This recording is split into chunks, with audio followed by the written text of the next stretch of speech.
ಅಧ್ಯಕ್ಷರಾದಂಥ ಪ್ರಭಾಕರ್ ಕೋರೆ ಅವರ MP ಗೆ ಶಿವಾನಂದ ಕೌಜಲ್ಗಿ ಅವರು ವಿರುದ್ಧ ಸೋಲ್ತಾರೆ. ಒಮ್ಮೆ MLA ಸೋತಂಗೆ ಕಾಣ್ತೈತೆ ಅವರು. ಶಿವಾನಂದ ಕೌಜಲ್ಗಿ ಅವ್ರನ್ನ ಕೆಡುತ್ತಾರೆ. ಯಾಕಂದ್ರೆ ಅವಾಗ SB ಸಿದ್ನಾಳ್ ಅವ್ರ ಟಿಕೆಟ್ ತಪ್ಪಿಸಿ ಪ್ರಭಾಕರ್ ಕೋರೆ ಅವ್ರು ತಗೋತಾರೋ. ಶಿವಾನಂದ ಕೌಜಲ್ಗಿ ಅವರ ಜನತಾ ದಳದಿಂದ MP ಆಗಿರ್ತಾರೋ. ಇನ್ನು ರಮೇಶ್ ಜಾರಕಿಹೊಳಿ ಅವರು ಪ್ರಥಮ ಬಾರಿ ಇಲೆಕ್ಷನ್ ಮಾಡಿದಾಗ ಮುತ್ಯಣ್ಣವ್ರು DCC ಬ್ಯಾಂಕ್ ನಿವೃತ್ತ ನೌಕರ್ VRS ಕೊಟ್ಟಿರ್ತಾರೆ. ಅವ್ರು ಮುತ್ಯಣ್ಣವ್ರು ಸ್ವತಃ ಅವತ್ತು ರಾಜೀವ್ ಗಾಂಧಿ ಬಂದು ಗೋಕಾಕದಾಗ ಭಾಷಣ ಮಾಡಿರೂ ರಮೇಶ್ ಜಾರಕಿಹೊಳಿ ಅವ್ರು ಮುತ್ಯಣ್ಣವ್ರು ಕೆಡವಿದ್ದನು ಇತಿಹಾಸ ಪುಟದಾಗ ಐತೆ. ಇನ್ನು ಉತ್ತರ ಕರ್ನಾಟಕದ ಮುಖ್ಯಮಂತ್ರಿ ನಾನೊಮ್ಮೆ ಮುಖ್ಯಮಂತ್ರಿ ಆಗಬೇಕಂತೇಳಿ ಅವ್ರು ಎಷ್ಟು ಬಾರಿ ಪಕ್ಷ ಚೇಂಜ್ ಮಾಡಿದ್ರು ಆರಿಸಿ ಬರ್ತಿದ್ದಂಥ ಉಮೇಶ್ ಕತ್ತಿ ಅವರು 2004 ಕಾಂಗ್ರೆಸ್ಗೆ ಬಂದ ರೈತ ನಾಯಕ ಶಶಿಕಾಂತ್ ನಾಯ್ಕ್ ಅವ್ರು ಚುನ್ಮರಿ ಮತ್ತು ಶೇಂಗಾಕಾಳು ತಗೋತ ಇಡೀ ಕ್ಷೇತ್ರ ತುಂಬ ಅವರ ಖರ್ಚು ಮಾಡಿ ಶಶಿಕಾಂತ್ ನಾಯ್ಕ್ ಅವರು ಆರಿಸಿ ಬರ್ತಾರೆ. ಉಮೇಶ್ ಕತ್ತಿ ಅವ್ರು ಬೇಕಾದ ಮಾಡ್ರೂ ಶಶಿಕಾಂತ್ ನಾಯ್ಕ್ ಅವರು ಆರಿಸಿ ಬಂದ ಉಸ್ತುವಾರಿ ಮಂತ್ರಿ ಶಶಿಕಾಂತ್ ನಾಯ್ಕ್ ಅವರು.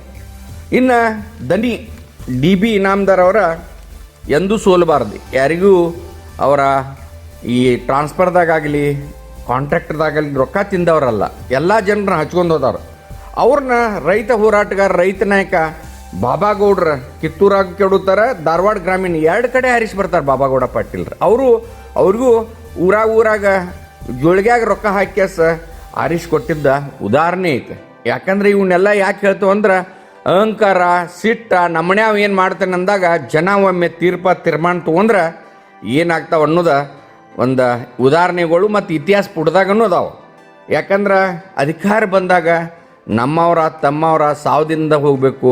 ಆದರೆ ನ್ಯಾಲ್ಗಿ ಮಾತಾಡಕ್ಕೆ ಹಸ್ತೈತಂದ್ರೆ ಏನಾದರೂ ಮಾತಾಡಬಾರ್ದು. ಯಾಕಂದ್ರೆ ಅವಾಗ ಒಂದು ಈ ಬಾಳಿಕಾಯಿ ಕುಸ್ತಿ ಆಡಕ್ಕೆ ಬಂದವ್ರ ನಿಶಾನಿ ಕುಸ್ತಿ ಒಗದ್ರಂತೂ ಜನ ಮಾತಾಡ್ತಿರ್ತಾರೆ. ಅದಕ್ಕೆ ಎಲ್ಲ ರಾಜ್ಯದ ರಾಜಕಾರಣಿಗಳ ಅಧಿಕಾರ ಇದ್ದಾಗ ಸಮಾಧಾನದಿಂದ ಹೋಗ್ರಿ. ಯಾಕಂದ್ರೆ ಅಧಿಕಾರ ಯಾವತ್ತೂ ಶಾಶ್ವತ ಅಲ್ಲ, ಬರ್ತಿರ್ತೈತೆ ಹೋಗ್ತಿರ್ತೈತೆ. ಮತದಾರ ಮಾತ್ರ ಶಾಶ್ವತ ಇರ್ತಾರೆ.